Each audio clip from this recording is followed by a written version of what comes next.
Well, while you're filing your taxes, lawmakers are constantly debating that. One issue, how taxes stack up from state to state and how that factors into where people choose to live. 2 News reporter Marla Carter looks at how Oklahoma fares in tonight's segment 2. 1-year-old Josie is quite the explorer.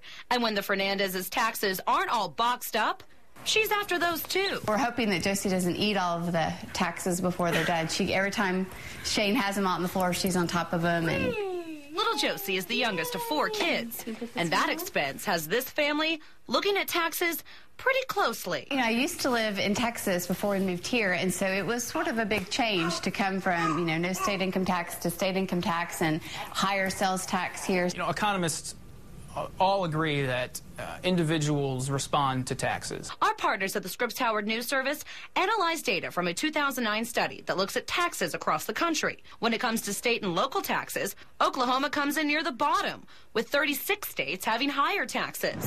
We're $750 lower than the national average on property tax, but coming about $300 above average on sales tax. So when you add in all the factors, we're about $100 less on taxes overall compared to other states. South and the Southwest tend to be a little bit lower tax, while the Northeast is the highest. They tend to have more government services, sort of a bigger government, you might call it, and so they raise more revenue to fund that government.